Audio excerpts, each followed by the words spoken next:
Hi ಎಲ್ಲ ವಿದ್ಯಾರ್ಥಿಗಳಿಗೂ Educare Karnataka ಚಾನಲ್ಗೆ ಸ್ವಾಗತ.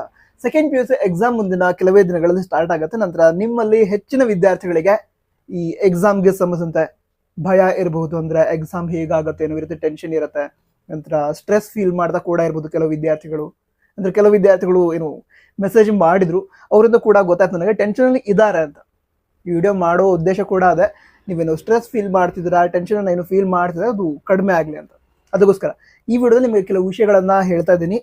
ಅದನ್ನೆಲ್ಲ ಕೇಳಿದ ನಂತರ ನಿಮಗೆ ರಿಲ್ಯಾಕ್ಸ್ ಫೀಲ್ ಆದ್ರೆ ಕಮೆಂಟ್ ಬಾಕ್ಸ್ ಅಲ್ಲಿ ರಿಲ್ಯಾಕ್ಸ್ ಫೀಲ್ ಆಯ್ತು ಅಂತ ಬರೀರಿ. ಯಾಕಂತ ಹೇಳಿದ್ರೆ ಅದನ್ನ ಓದಿದಾಗ ಈ ವಿಡಿಯೋ ಮಾಡುವಂತಹ ಉದ್ದೇಶ ಏನಿತ್ತು ಅದು ಪೂರ್ತಿ ಆಯ್ತು ಅಂತ ನನಗೆ ಫೀಲ್ ಆಗುತ್ತೆ. ಮೊದಲಾಗಿ ಈ ಭಯ ಏನಾಗ್ತಿದೆ ಅದನ್ನ ಫಿಯರ್ ಆಫ್ ಅನ್ನೋನ್ ಅಂತ ಕರೀತಾರೆ. ಅಂದ್ರೆ ಎಕ್ಸಾಮ್ಗೆ ಚೆನ್ನಾಗಿ ಪ್ರಿಪೇರ್ ಆಗಿದ್ರು ಕೂಡ ಕ್ವಶನ್ ಪೇಪರ್ ಹೇಗಿರತ್ತೆ ಅಥವಾ ಕ್ವಶನ್ಸ್ ಯಾವ್ದಿರತ್ತೆ ನಿಮಗೆ ಗೊತ್ತಿಲ್ಲ. ಎಕ್ಸಾಮ್ ಆಗೋವರೆಗೂ ಕೂಡ ಗೊತ್ತಾಗಲ್ಲ. ಸೊ ಆ ಅನ್ನೋನ್ ಏನಿದೆ ಅಂದ್ರೆ ಏನಿದೆ ಅಂತ ಗೊತ್ತಿಲ್ಲ, ಆ ಗೊತ್ತಿಲ್ಲದೆ ಇರೋದಕ್ಕೆ ಈ ಟೆನ್ಷನ್ ಆಗ್ತಾ ಇರುತ್ತೆ. ಚೆನ್ನಾಗಿ ಪ್ರಿಪೇರ್ ಆಗಿದ್ರು ಕೂಡ ಕಾಮನ್, ಎಲ್ರಿಗೂ ಕೂಡ ಟೆನ್ಷನ್ ಆಗ್ತಾ ಇರುತ್ತೆ. ಕೆಲವರಿಗೆ ಜಾಸ್ತಿ ಆಗ್ತಿರ್ಬೋದು, ಕೆಲವರಿಗೆ ಕಡಿಮೆ ಟೆನ್ಷನ್ ಆಗ್ತಿರ್ಬೋದು, ಬಟ್ ಟೆನ್ಷನ್ ಅಂತೂ ಆಗ್ತಾ ಇರುತ್ತೆ. ಇದು ಕೇವಲ ಎಕ್ಸಾಮ್ ಅಂತ ಹೇಳೋದು, ಯಾವುದೇ ವಿಷಯ ಆದ್ರೂ ಕೂಡ ನಾವೇನೋ ಒಂದು ವರ್ಕ್ ಮಾಡಬೇಕು ಅಂತ ಹೋಗ್ತಾ ಇದೀವಿ, ಮುಂದಿನ ರಿಸಲ್ಟ್ ಬರುತ್ತೆ ಗೊತ್ತಿರಲ್ಲ, ಅದಕ್ಕೋಸ್ಕರ ಟೆನ್ಷನ್ ಇದ್ದೇ ಇರುತ್ತೆ.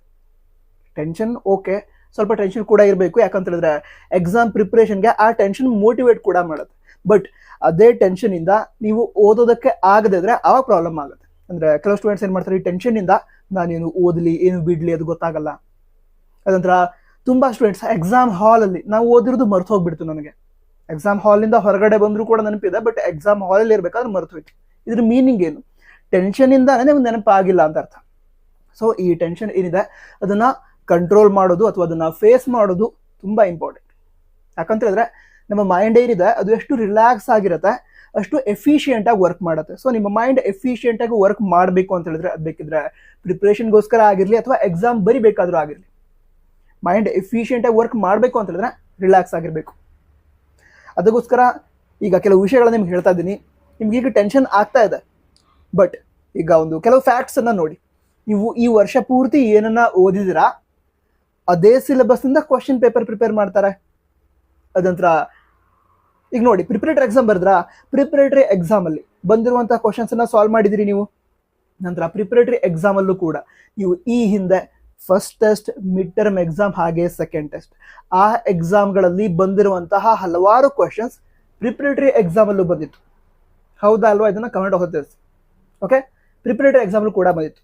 ಸೊ ಈಗ first test, second test, mid term exam ಹಾಗೆ ಪ್ರಿಪರೇಟರಿ ಎಕ್ಸಾಮ್ ಇದರಲ್ಲಿ ನೀವು ಆಲ್ರೆಡಿ ಆನ್ಸರ್ ಮಾಡಿ ಫುಲ್ ಮಾರ್ಕ್ಸ್ ತೆಗೆದುಕೊಂಡಂತಹ ಕ್ವಶನ್ಸ್ ಕೂಡ ಫೈನಲ್ ಎಕ್ಸಾಮ್ ಅಲ್ಲಿ ಬಂದಿರುತ್ತೆ. ಹಲವಾರು ಕ್ವಶನ್ಸ್ ಬಂದಿರುತ್ತೆ. ಸೊ ಫೈನಲ್ ಎಕ್ಸಾಮ್ ಅಲ್ಲೂ ಕೂಡ ನೀವು ಆನ್ಸರ್ ಮಾಡ್ತೀರಾ. ನಿಮಗೆ ಆನ್ಸರ್ ಮಾಡೋದಕ್ಕೆ ಆಗುವಂತಹ ಕ್ವಶನ್ಸ್ ಫೈನಲ್ ಎಕ್ಸಾಮ್ ಅಲ್ಲೂ ಇರುತ್ತೆ, ಬೋರ್ಡ್ ಎಕ್ಸಾಮ್ ಅಲ್ಲೂ ಇರುತ್ತೆ.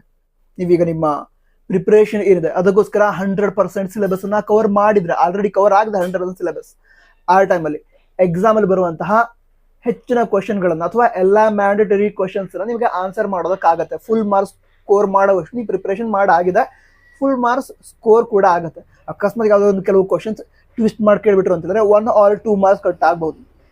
ಇಲ್ಲದೇ ಇದ್ರೆ ಅಂದ್ರೆ ಅದು ಟ್ವಿಸ್ಟ್ ಮಾಡಿದ್ರೆ ನಿಮಗೆ ಗೊತ್ತಾಗೋ ರೀತಿ ಡೈರೆಕ್ಟ್ ಹಾಕೊಟ್ಬಿಟ್ರೆ ಅದಕ್ಕೂ ಕೂಡ ಫುಲ್ ಮಾರ್ಕ್ಸ್ ಬರುತ್ತೆ ನಿಮಗೆ. ಸೊ ಟೆನ್ಷನ್ ಮಾಡ್ಕೊಳ್ಳೋ ಅವಶ್ಯಕತೆ ಇಲ್ಲ. ಅದು ನೀವೀಗ ಅರೌಂಡ್ ಒಂದು 80% ಸಿಲೆಬಸ್ ಕವರ್ ಮಾಡಿದ್ರೆ ಯಾವುದೊಂದು ಸಬ್ಜೆಕ್ಟ್ ಅಂತ ಹೇಳಿದ್ರೆ ಎಕ್ಸಾಮ್ ಏನಿದೆ 80 ಮಾರ್ಕ್ಸ್ ಎಕ್ಸಾಮ್, ಅದರಲ್ಲಿ ಆರಾಮಾಗಿ 65+ ಸ್ಕೋರ್ ಮಾಡ್ತೀರಾ. ಲಕ್ ಇದ್ರೆ 70-75 ತನಕ ಸ್ಕೋರ್ ಮಾಡ್ಬಿಡ್ಬೋದು. ಬಟ್ 80% ಸಿಲೆಬಸ್ ಪರ್ಫೆಕ್ಟ್ ಆಗಿದೆ ಅಂತ ಹೇಳಿದ್ರೆ 65 ಔಟ್ ಆಫ್ 80 ಆರಾಮಾಗಿ ಸ್ಕೋರ್ ಕೂಡ ಆಗುತ್ತೆ. ಸೊ ನೀವು ಎಷ್ಟು ಪ್ರಿಪೇರ್ ಆಗಿದ್ದೀರಾ ಅದ್ರ ಬೇಸಿಸ್ ಮೇಲೆ ನಿಮಗೆ ಮಾರ್ಕ್ಸ್ ಕೂಡ ಬರುತ್ತೆ. ಅಂದ್ರೆ ನಾನೇನು ಓದಿದ್ದೀನಿ ಅದರಿಂದ ಕ್ವಶನ್ನೇ ಬರಲ್ಲ ಹಾಗೇನಿರಲ್ಲ.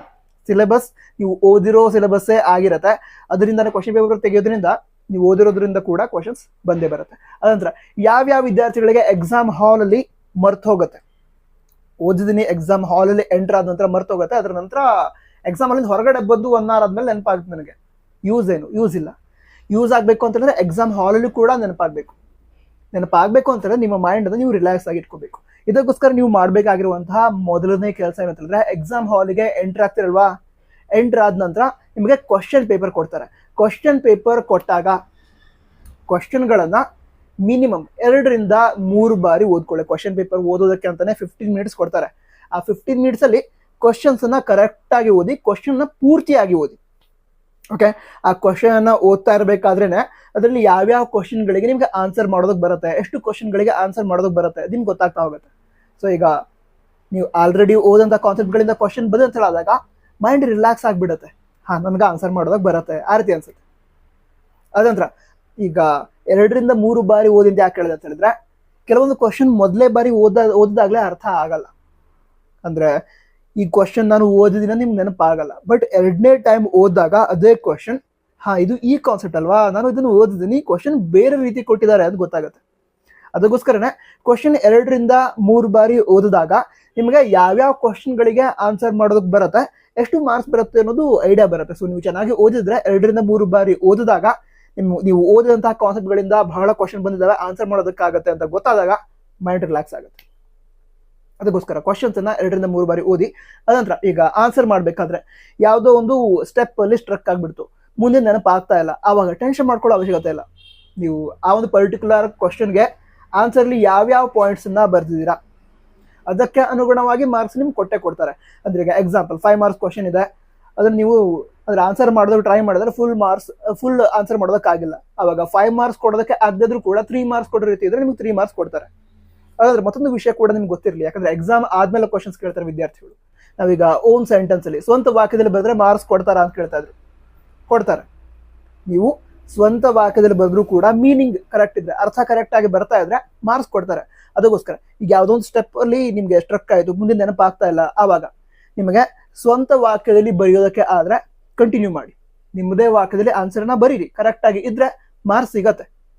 ಓಕೆ, ಅದರ ನಂತರ ಈಗ ಹೇಳಿದೆ ಯಾವುದೋ ಒಂದು ಸ್ಟೆಪ್ ಅಲ್ಲಿ ಸ್ಟ್ರಕ್ ಆಯ್ತು ಅಂತ ಹೇಳಿದ್ರೆ ಅದರ ಮೊದಲು ಏನೇನು ಬರ್ದಿದ್ದೀರಾ ಅದಕ್ಕೆ ಎಷ್ಟು ಮಾರ್ಕ್ಸ್ ಕೊಡೋದಕ್ಕಾಗುತ್ತೆ ಅದನ್ನು ಕೂಡ ಕೊಡ್ತಾರೆ.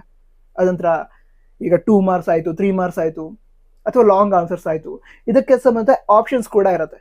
ಅಂದ್ರೆ ಈಗ ಎಕ್ಸಾಂಪಲ್ ಪಾರ್ಟ್ ಸಿ ಅಂತ ಅನ್ಕೋಣ, ಯಾವುದೋ ಸಬ್ಜೆಕ್ಟ್ನ ಪಾರ್ಟ್ ಸಿ, ಅದರೊಳಗಡೆ ಔಟ್ ಆಫ್ 8 ಆನ್ಸರ್ ಎನಿ 5 ಅಂತ ಕೊಟ್ಟಿದ್ದಾರೆ.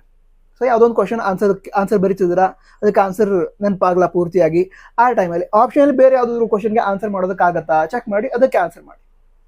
ಸೊ ಈ ರೀತಿ ಮೈಂಡ್ ರಿಲ್ಯಾಕ್ಸ್ ಆಗಿ ಇಟ್ಕೊಂಡು ಆನ್ಸರ್ ಮಾಡ್ತಾ ಹೋದ್ರೆ ನಿಮಗೆ ಇರುವ ನಾಲೆಜಲ್ಲೇ ಆ ಒಂದು ಕ್ವಶನ್ ಪೇಪರ್ ಏನಿದೆ ಅದರಲ್ಲಿ ಹೆಚ್ಚಿನ ಮಾರ್ಕ್ಸನ್ನ ಎಷ್ಟು ಸ್ಕೋರ್ ಮಾಡ್ಬೋದು ಅಷ್ಟು ನೀವು ಸ್ಕೋರ್ ಮಾಡೇ ಮಾಡ್ತೀರ. ಬಟ್ ಅದೇ ಟೆನ್ಷನ್ ಆದರೆ, ಅಂದರೆ ಟೆನ್ಷನಲ್ಲಿ ಓದಿರೋದು ಕೂಡ ಮರ್ತು ಹೋಗ್ತಾ ಹೋಗುತ್ತೆ. ಒಂದು ಕ್ವಶನ್ ಮರ್ತೋಯ್ತು ಅಂತ ಟೆನ್ಷನ್ ಮಾಡಿಕೊಂಡು ಮತ್ತೊಂದು ಕ್ವಶನ್ಗೂ ಕೂಡ ಆನ್ಸರ್ ಮಾಡಬೇಕಾದ್ರೆ ಆ ಟೆನ್ಷನಲ್ಲಿ ಓದಿರೋದು ಮರ್ತೋಗಿ ಮತ್ತೊಂದು ಕ್ವಶನ್ ಕೂಡ ಆನ್ಸರ್ ಮಾಡೋದಕ್ಕಾಗಲ್ಲ. ಆ ರೀತಿ ಆಗಬಾರ್ದು. ಮೈಂಡ್ ಆದಷ್ಟು ರಿಲ್ಯಾಕ್ಸ್ ಆಗಿ ಇಟ್ಕೊಡ್ರಿ. ನೀವು ಓದಿದ್ದೀರಾ ಅಂತ ಹೇಳಿದ್ರೆ ನಿಮ್ಮ ಎಕ್ಸಾಮ್ 100% ಚೆನ್ನಾಗಿ ಆಗೇ ಆಗುತ್ತೆ. ಈಗ ಅದೇ ಎಷ್ಟು ಓದಿದ್ದೀರಾ ಅದ್ರ ಮೇಲೆ ಎಕ್ಸಾಮ್ ಚೆನ್ನಾಗಿ ಆಗ್ತಾ ಹೋಗುತ್ತೆ. ಚೆನ್ನಾಗಿ ಓದಿ, ಎಕ್ಸಾಮ್ ಏನಾಗುತ್ತೆ ಹೇಳಿ ಚೆನ್ನಾಗಾಗತ್ತೆ. ನಂತರ ಸ್ಟಾರ್ಟಿಂಗಲ್ಲಿ ಹೇಳಿದ್ದೆ ವಿಡಿಯೋ ನೋಡಿ ಮೈಂಡ್ ರಿಲ್ಯಾಕ್ಸ್ ಆಗಿದ್ರೆ ಕಮೆಂಟ್ ಬಾಕ್ಸ್ ತಿಳಿಸಿ ಅಂತ. ಸೊ ವಿಡಿಯೋ ಹೇಗೆ ಅನಿಸ್ತು, ಮೈಂಡ್ ರಿಲ್ಯಾಕ್ಸ್ ಆಯ್ತಾ ಇದನ್ನ ಒಮ್ಮೆ ಕಮೆಂಟ್ ಬಾಕ್ಸ್ ತಿಳಿಸಿ.